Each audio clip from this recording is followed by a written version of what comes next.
Hello again, this is UML Operator. All right, in this session, we're going to talk about Reusable Asset Service in Sparx, known as RAS, working across multiple modelers and potentially multiple projects. So here we have 3 instances of Sparx, all connected to the same SQL instances with different modelers. So in this case, we've got Tony Tech, he's one of our engineers, Eddie Engineer, which is one of our other engineers, and then UML Operator, who is the chief architect. So let's start with the first modeler, which is UML Operator. And UML Operator is building some architecture, whatever the architecture is or represents. That's the basis of the development effort. Now, this development effort may span multiple program increments or PIs. All right, so the version of this diagram is 0, 1, starting out. Each one of these, let me go to properties, is 0, 1. You can see the version down here in properties. And let's go to the project properties, and instead of phase 1.0, we're going to call this PI1, program increment 1. I'm going to copy that, and each one of these, their phase is going to be in PI1. All right, so he's finished up working on this model. Hit save to save the model, and let's move on to the next modeler. So here we have the next engineer. This is Eddie, and the model automatically refreshed based off of what UML Operator was working on. Let's go to the next engineer. They bring it up. This message is diagram is locked. We're going to reload it. And you can see that this model has been updated for them as well. So let's go to the first engineer. Let's go to Eddie and let's clone this. Now, the first thing we'll notice is this diagram is not locked. They have it up.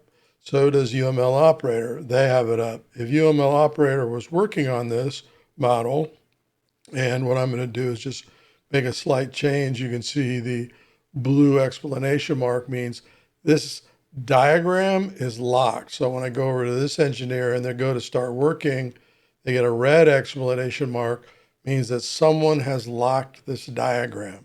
Now, this modeler may have started it and it wasn't locked, and now it's locked. And don't get frustrated. What they can do is they can go up to settings.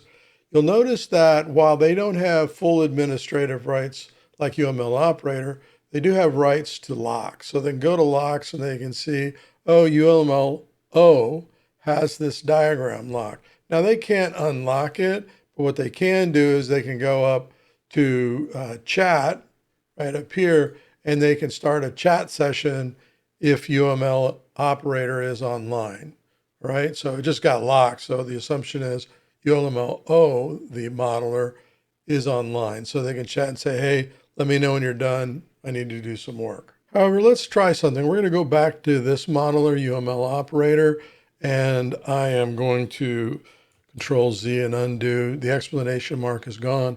However, as a modeler and I'm working on this, I may want to go to package control and lock the entire package. I'm going to do user lock, which means that I, as the modeler, can edit, but no one else can. So all of the elements within this package are locked. And if I go over to engineer 1, you'll see now, if it refreshed, all of these elements have a red explanation mark and they're locked. In this session, though, this engineer probably doesn't need to work on these elements directly. What we're going to do is we're going to right click on this and you'll see clone structure as new version. So we're going to go ahead and select this. We get this dialog that pops up, and I'm going to leave version 01 in there, and I'm going to go ahead and accept the default name. Now, if you've got a naming convention, you could put V2, assuming that the first one wasn't tagged V1 is V1, and you could start a version at 02, but this is the first version of this particular instance. So we're going to go ahead and hit OK. It's going to ask where do you want to put it, and I want to put it in our project, so I'm going to hit OK. And now I'm able to bring in this data into my model where I can start working, and it's not locked. So when I open up V2, I see namespaces turned on. I see the items that are being worked in the original parent package.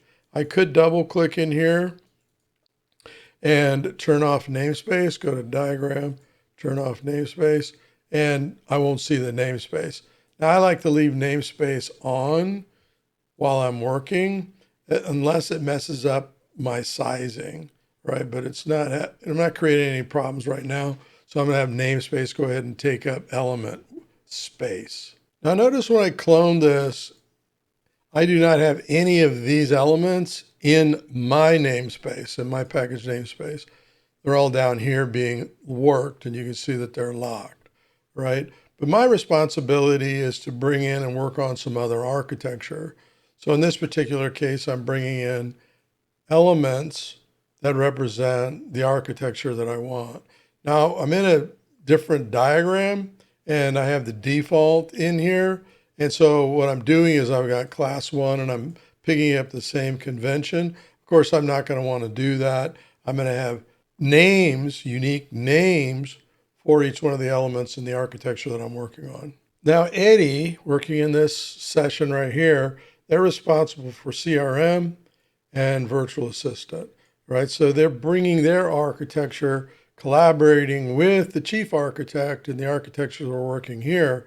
You'll notice that namespace is not showing here because these elements are in this namespace for version 2. Now, all three of these modelers are working at the same time in the same instance. So the first modeler, UML operator, just continues to do the work that they're doing. They're drawing their associations in here. They're doing all of their alignment and fixing. So let's go center vertically. There we go. It's nice and neat. And they went ahead and hit save. Everything's still locked with this first modeler. You can see here that these associations don't automatically show up. Let me go ahead and hit save. Even at save, they don't show up. I reload the diagram, or if I came back into the diagram, I would see that. And then because these elements aren't locked in my diagram, I can come up here, I can do the same, all right? So I can align or fix these elements any way that I want. So this modeler continues to work. They're drawing in their associations in here. So they might want to size this a little bit more, draw in their associations. They also might want to set the line style to orthogonal, apply that line style to all elements of the same type. So now everything in here is orthogonal. Go ahead and save. Let's go back and look at what UML operator is doing. Let's do, I don't want to lock the diagram. I want to reload the diagram. So in this case, let me right click on this. You'll see that the custom line didn't change. It's not orthogonal, all right? So I'm going to undo because I didn't mean to do that. What I am going to do is I'm going to close this, open this again, come back up here, and then check the line style again. Still custom, all right? I'm going to go back over to the second modeler, Eddie in this case, engineer number 1, and I'm going to look at the line styles. They're still orthogonal square, all right? So just know that. I'm taking their associations. Remember, I did not create these associations. UML operator created those. But in this diagram, let me reload. In this diagram, back over here, you can see that this model, this diagram, has the line style set inside of it, not in the other diagram. All right, so I just want to mention that. That's a confusing point for some modelers when they're working together and they're making changes. Like I size this here, different size, yet if I go back to UML operator, that size did not take place. right? Even after I reloaded the diagram, all right? So let's go over and look at what the third modeler, which is engineer 2 or Tony Tech, is working on. And you'll notice that this modeler hasn't refreshed their project. So they don't see what Eddie has done. See, Eddie added version 2, and this modeler doesn't see that. So what we're going to do in this particular case is refresh the project, this project here. So I might not have all these other root folders you see here in my project, but I'm going to go up here and I'm going to reload project. So when I reload the project, I don't have to log back in and I'm back to the model that I want. Let's go over and find this in the browser. I've reloaded the project. I've got the updated data out of the SQL database. Now I see V2. This model is going to go see what Tony Tech's working on. I'm sorry, Eddie's working on. And they can see that and they say, yeah, I want to pick up here because I own the e-commerce site and other architecture. But primarily, this architect owns e-commerce, right? So in this particular case, what I want to do here is I want to clone this structure to a new version, right? So in this case, I'm going to select this. This is V2. I'm working on V3, all right? 0.1, the first version of my clone of this diagram. Let me go ahead and hit OK, right? And I want it under our project. Again, these root folders may not be here in your project, but whatever project you're targeting, you don't want to choose, you don't want to put them underneath the packages or the namespaces that you're coming from. When you're cloning, we're going to do it at the parent level to these projects. I'm going to go ahead and hit OK, right? So it's doing its thing, and there's version 3. So let me go ahead and bring this up. And you can see now I have Eddie's model along with UML operators elements that are being shown in here. Let's check something out here. If I go to line style, I see orthogonal. So I picked up everything that Eddie did when I was cloning his diagram in my diagram, my clone of the diagram. You can see namespace is turned on. These are from this package, which is the primary. This is from the V2 package, and this is from the original package, right? So that's why it's good to leave namespace on so you know what elements. You can always come in later on if you want, go to diagram, turn namespace off, and it's, nice and clean. However, when you're starting your work, you kind of want to know who's working on what, so leave namespaces on. All right, so we're going to go back to the second modeler, and this modeler, collaborating with others, says, hey, I want to lock my package so no one does anything on it. So what we're going to do is we're going to package control, lock package, user lock. In other words, Eddie is able to edit this, but no one else can. Let's go ahead and hit OK. And you can see the blue exclamation mark for the first engineer. Eddie, in this case, is blue, and they've got it locked. However, I go to the next engineer. You look at theirs. Let's go ahead. You can see that, well, they can't do anything in this model because it's all locked. So they can't move things. They can't, let me open up an element.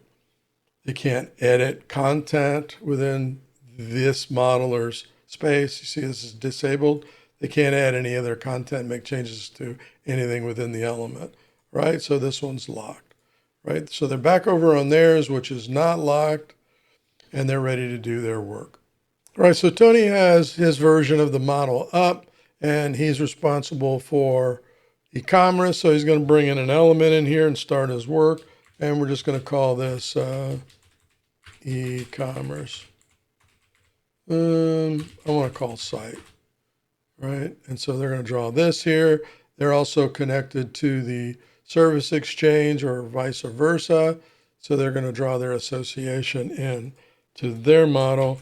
And you can see that in this version 3 namespace, e-commerce is in this package. So this engineer has 2 elements in theirs, and UML operator has the first three elements and theirs, all right? Now this architect always recommend, hey, when you're doing your work, just lock your package. So package control, lock, everyone but me. There we go, I'm locked. So no one can make changes to my elements as I'm doing my work. Now I'm in here with Tony in Tony's session, engineer 2. And as the other models are working, you can see the first modeler is adding in descriptions to their elements. So all of that's coming in real time out of the database. So the second modeler is working on their descriptions, defining their architecture, potentially building out composite diagrams and extensions all the way through this particular effort. All right. Now on this modeler, they're responsible for e-commerce. They come in, they can type in everything that they're responsible for pertaining to the solution and the architecture design for the e-commerce site. So they're bringing their data, their intelligence in. All right. Now let's go to line style again. Line style is custom. This architect did not change. They may want to change to a particular line style. I'm going to go orthogonal square. Now let's go all the way back up to UML operator, the chief architect.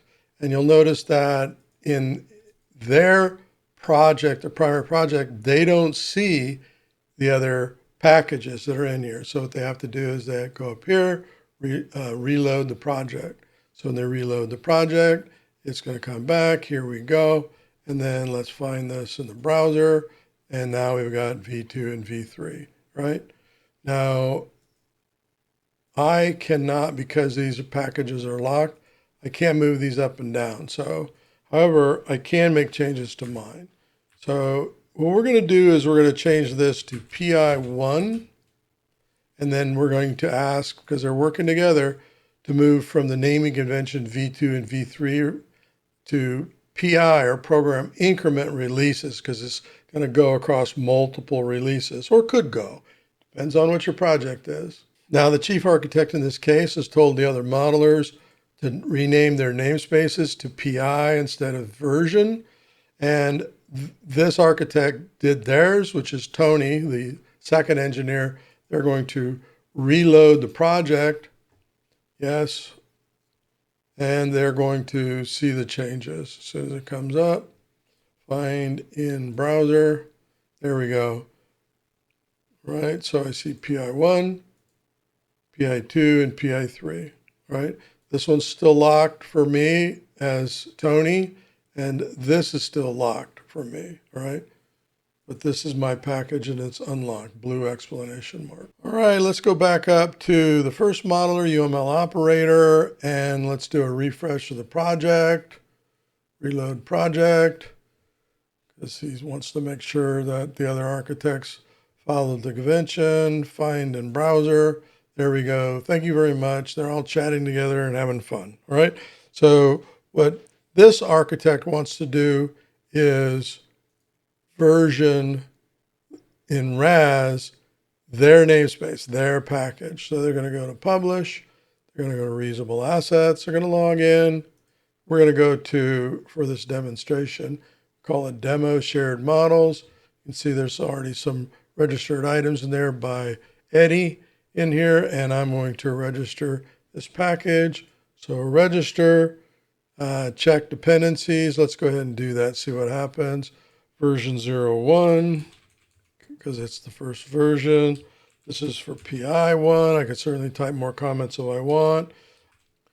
For PI1, just something like that. Type as anything you want in there in notes. Just don't make it War and Peace. Let's go ahead and select register. It found a dependency in PI3, which is interesting. We're going to go ahead and accept it. We want to use the latest version. We're going to accept that checkbox. And then I'm going to select OK. PI2, there's another register. Yes. Leave everything checked.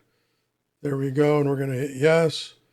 And now all three of these are being registered. All right.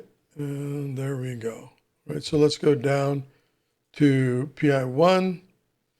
And we can see the metadata, the notes that were in there. Let's look at content, open it up. We only see in the context It's just the elements that UML operator was working on. Let's go to PI3, two rather. Let's look at theirs. Oh, I see mine, thank goodness. And I see what they're working on. Let's go to PI3, and we're going to look at the diagram. There we go. And we see all of them, and we see the view that this modeler has in there. So all of these have been registered. Go ahead and leave this workspace up. Let's go over to Eddie, our first engineer in here. And Eddie wants to do the same thing in there. So what the first thing they want to do is they want to reload the project, get everything fresh and in sync. There we go. That's their model. Find in the browser. So they're on their package. They still have everything locked, and they're going to version publish to RAS. So we're going to go to publish. We're going to go to RAS. They're going to log in to the RAS instance. They're going to go to the repository they've been told, the storage area they've been told to go to. And now they can see, hey, wait a minute, somebody did my stuff here. So they're going to be selecting this right here, and they're going to select register. Let's see what happens. So we want to check dependencies. We're on PI2, my package, as a starting point. Check dependencies. And this is 0, 1, right? PI2, release for PI2, right? And we're going to hit register. So it's checking dependencies, PI1, yes, yes, and done. There we go. All right, let's move to the third modeler, Tony in this case, the second engineer, and they want to do the same thing. So they're responsible for PI3, and they want to register this. They go to publish, go to RAS, they log in to that RAS instance, they go to where they're supposed to, the storage area they're supposed to go to. They too see, wait a minute, somebody already did my stuff. UML operator was who registered it. Let me check that out. All right, so I want to register my package. Select register. I got the package set. I want to check dependencies. It's on normative. That's fine. Check dependencies. This is 0, 1. PI3. Release for PI3. Program increment 3. Right? I'm going to hit register. Right? All right, I have dependencies because I cloned from 2. Let's go ahead and select it. There we go. It is done. And there's PI3, all right? So now we've got that registered. We can go into PI3, content, look at content, and then see all three of them, even though the elements, see the element is just the one element that's being versioned, all right? Same thing goes with 2. Has 2 elements, right? But shows the PI1, you don't see PI3 in here. By PI2, the increment 2, we're bringing in Eddie's architecture into the overall architecture. So Tony is going to unlock their package, their work, right? So they're going to right click on here, package control, they're all done for the day. Go to lock, no lock, hit OK. Now the chief architect has admin rights. So the chief architect can go to settings, locks, see everything that's locked, could select everything, select all, unlock. Could do that, now everything's unlocked. So if I go to Eddie, which is the first engineer, I'm going to go ahead and close their RAS on here. If I go to theirs, they're unlocked. Hey, who unlocked those? Well, the chief architect said they were going to do that. Same thing goes with PI3, same thing goes with the chief architect, UML operator's work. Everything is unlocked now. All right, so let's go back up to the chief architect here. Go ahead and close RAS. And what we're going to do in our project is we're going to create something called end state. Could be called roadmap, but we're just going to keep it simple and call it end state, right? It's going to be a class diagram for our block diagram. And we're going to go ahead. Let me reload. Always be safe. Reload the project. Make sure all the unlocks, everything's showing what I need to see. Let me find this over in the browser. There we go. Everything's unlocked. Since everything's unlocked, let me set the order. I want PI3 here, 2, and 1. And I've got a blank diagram for end state. So I'm going to come over here. First thing I'm going to do, now I'm going to go ahead and leave namespace on. I was going to turn off namespace, but I'll do that in a moment. Right, so the first thing I'm going to do is I'm going to go to the PI1, the first release. I'm going to copy these, Control C, go to end state, Shift, Insert. So you see I got the namespace on. Next thing I'm going to do is I'm going to go over to PI2, open this up, and I'm going to bring in the elements they worked on. Don't want to bring in these, I'll get a conflict because it's good. In fact, let me show you. Like, oh, I want to bring in, I want to bring in all this. So I'm going to select Control A, Control C, go to end state, Shift, Insert. Oh, I got an error, you know? No. So stop, right? So what I want to do is I'm going to go back over here, just bring in the blank items. Now what I could have done in the end state, go ahead and close this. I could have just gone down to PI3. Let's open up PI3. Did it this way, Control C, brought everything over to end state, Shift, Insert. All right, so I have namespace on. I can see, hey, these come from PI1, here's PI2, here's PI3, all right? Now in the end state model, I'm going to turn off namespace, like that.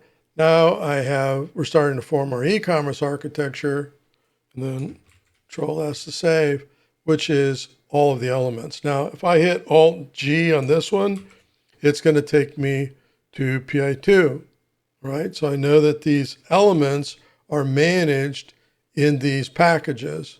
End state is a culmination of the work that the three modelers did in their architectural responsibilities. So now the chief architect is going to go back to RAS, publish, they're going to launch and connect to the RAS instance, and they're going to go to shared models right here. Here's everything that's been done so far. And what they're going to do is register the end state package. Now you'll notice there are no elements in end state. Those elements are in these child spaces, these namespaces down here, right? So let's go ahead and register this end state. And it should have a more unique name than end state, but I'm going to go ahead and leave that for this demonstration. So we're going to register this, check dependencies, 0, 1, and then this is end state, as simple as that, end state or roadmap architecture. Whatever you want to put in there that's meaningful, right? Just for this is for demo, right? Hit register. Register selected package in registry. Yes, it's going through and doing its thing, and it's done.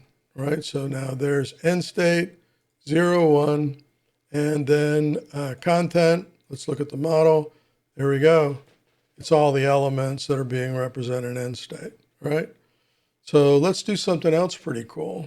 I brought up a completely empty blank project. In fact, this Sparx launch, this instance is local. It's not in a SQL. So I've got my root folder here. And what I'm going to do is I'm going to go to registry. Let's go to publish, log into the registry with the credentials there. Let's go to our shared model. Let's go to end state and let's import. All right, so I'm going to import package and dependencies. All right, yes, everything. There we go. Notice that when I brought those in, just dotted lines, but it brought in everything from the other instance as boundaries. All right, now let's bring them in one at a time. I'm going to go ahead and delete this out of this project, and I still have RAS up. And what we're going to do is we're going to bring in import PI1, right? So let me go ahead and import package and dependencies. It's saying warning, we can override anything. So notice when I brought it brought in its dependencies.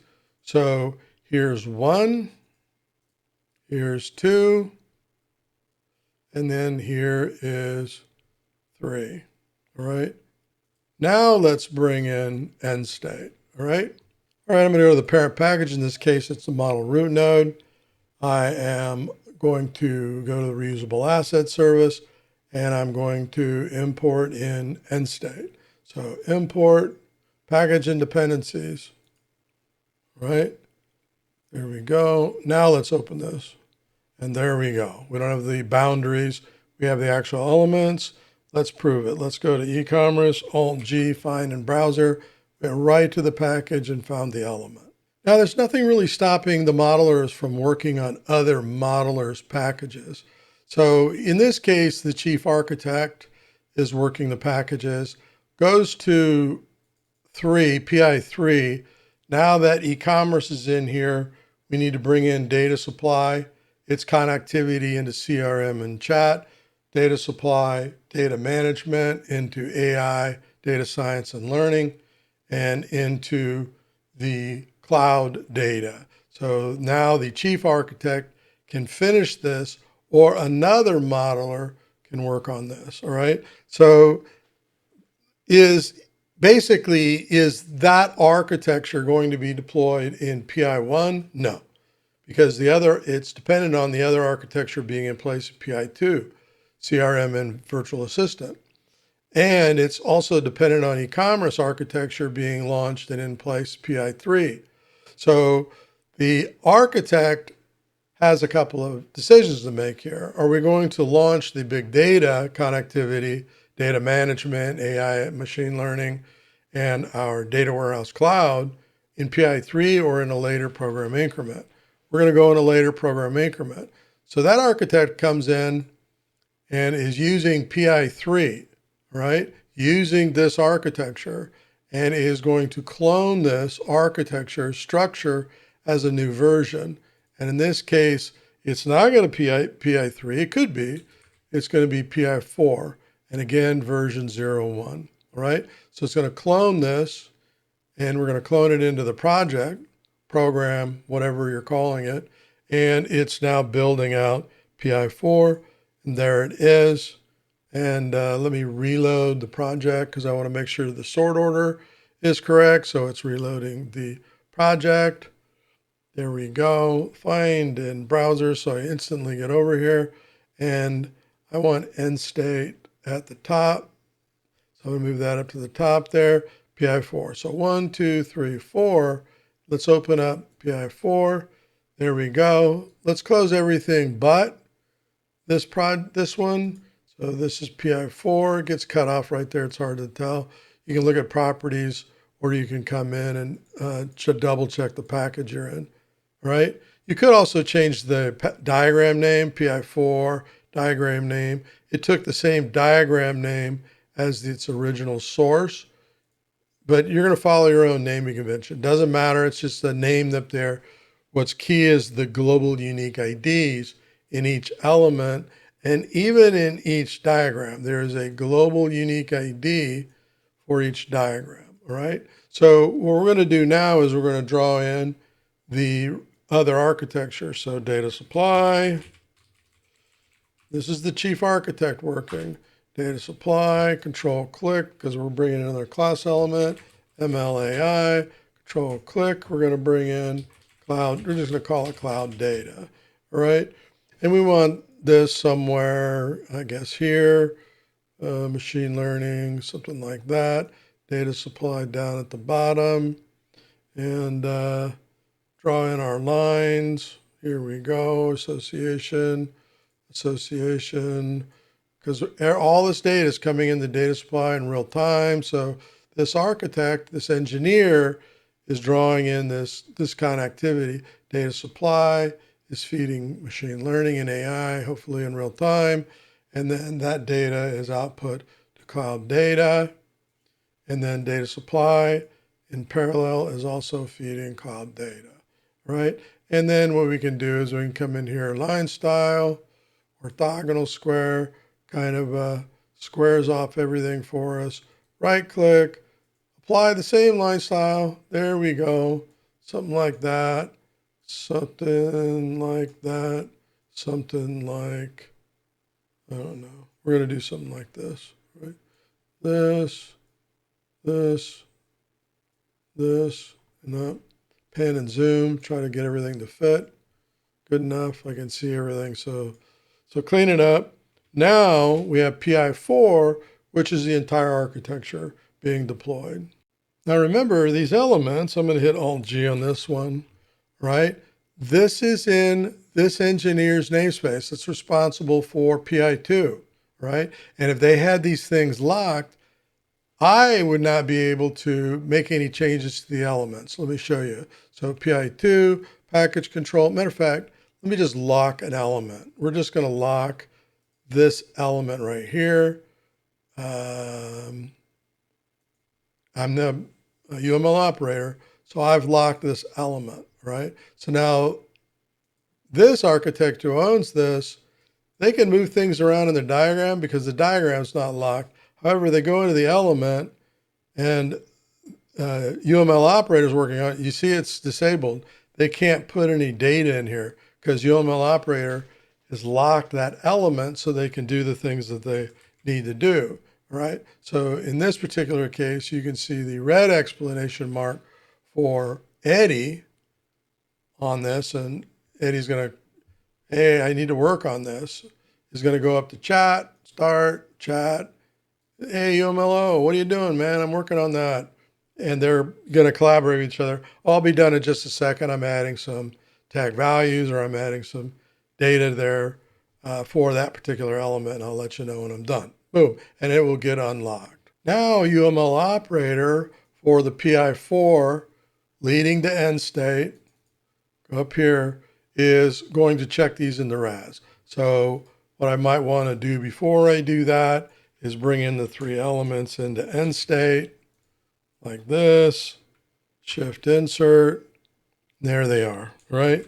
So I'm going to come over here and I want to register PI4, right? This particular package right here. So I select it, I go to publish, RAS, log into RAS, and then go to shared models where we've been directed to go. And it's not, no one's checked it in yet. It's right here. So what I want to do is register this package. So select register. I'm on the right package, right? Check dependencies is on, and this is 01 of this package, right? Now, PI4, put a lot more comments there if I want to. Release for PI4, something like that. Go ahead and hit register. Dependent on 3, yes, thank you very much. And it is now done. So let's check it. PI4 right here. Let's go to content. Let's look at the diagram. It's everything. Very nice. All the dependencies that we said we wanted. And it has 3 elements in it. All right. Let's update end state. So we're going to go to end state right here. And we're going to go to end state here. And we're going to register end state, re-register end state, right? So register end state, check dependencies. What is this? It's 02, right? And then this is end state roadmap architecture. Control A, just copy the same thing down here. I could put all sorts of notes if I wanted to, or just leave that blank. All right, so we're going to go ahead and hit register. And it's going through and doing its thing, and it is done. Let's go down to end state. We're on version 2. This registered the state by UML operator. And let's look at the model, and there's the model that would come in on end state. Now, if it comes in without those dependencies in the same project, it's just going to be boundaries, dashed lines, but you're going to get it, all right? So now that's registered, and so what's next? Let's bring in a cover page for our project. So we're on our project package right here. We have a blank diagram. We're going to call it cover page. And let's bring in these packages. So I'm going to go to PI1, just drag and drop it in here, package element, PI2, drag and drop it just anywhere right now. You can see that because it was cloned from PI1, I have a trace dependency in here. Let's bring in PI3, drag and drop it just anywhere. We can play around again. This was cloned from PI2, So I have a trace dependency automatically drawn for me. I didn't do that. And let's bring in PI4. All right, just drag and drop it anywhere. All right, and we're going to put this one here, PI2 here, PI3, something like that, and PI4. And we can clean these up, organize them, align them any way we want later on. Here's our end state. Now we don't want to bring in the end state. What I want to do, package, what I want to do is just bring in the diagram itself as a navigation cell. So let's pick a cool, I'm going to go with this icon right here, hit OK, and there we go. So I'll move this here, here, here, here. I'm going to select these two, line left. Let's do this. Go to layout, space them evenly apart. Yep, something like that. Let's align this one top. And let's align right. And let's align. Oh, let me do this. I'm going to align this way. There we go. And then I'm going to align to the bottom of this one. All right. And again, I could have selected these and used align bottom, align top, either way. All right. So now we got a cover page. Let's save it and let's test it. So now we can quickly double click on the package itself. I can get to PI1 package, PI2, all the way around, and I can get to end state at this particular version in time. Of course, navigation gives you the ability to see before you launch, which is nice. And make sure we're saved. Control S, and there we go. We got a cover page. We want to go to start. We want to go to collaborate. We want to go model home. And we want to make sure this is set to current default. So the cover page loads when the team members, because I did it for the entire project, they land on this. And let's take this cover page and lock it. So right click on it, lock diagram, full lock, including for myself, because I don't need anybody changing it at this time. I can always unlock it, add other stuff to it later on. Now, before we wrap up, let's go to publish. Let's log back into RAS. So RAS, there we go. We're going to go to our demo shared model folder, and you can see I can sort it any way I want. We've got end state, PI1, PI2, PI3, all right? And we have versions. So on PI2, if you recall earlier, I had version 1.0. And I removed them. PI1, UML operator, or because I'm logged in, had versioned mine or registered my package and its dependencies. So if you recall, it registered also its dependencies at that time, PI1 and PI2 1.0. So to delete a version, it's just as simple as right-clicking on it and then delete from registry. Now be very careful when you're doing this. Probably should have done it earlier, but I didn't need those in there. These modelers versioned theirs, so they versioned a 0.2 and a 0.1. Now let's go to our end state. We have two versions of this. We'll start here. So we've got 0.2 and 0.1. You'll notice down here in the properties that we can see, because I have 0.2 selected, I can see everything related to that, including, any review information. In this particular case, UML operator started a review of this particular version, put in some comments about that to start a discussion in the registry, the RAS, and we'll talk about that in a later session. So I'm able to look at what was going on in 0.1. So when I select it, I can see the discussions and I can see the content. Now, this is what it looked like in 0.1. This is what it looked like in 0.2. So when I go to this, I can see that it evolved, it added in some other elements. So you're able to do that across your versions. Now, this is going to fill up pretty fast, and you're able to look at versions what's taking place in the diagrams at particular moments in time and so on by who they were registered from.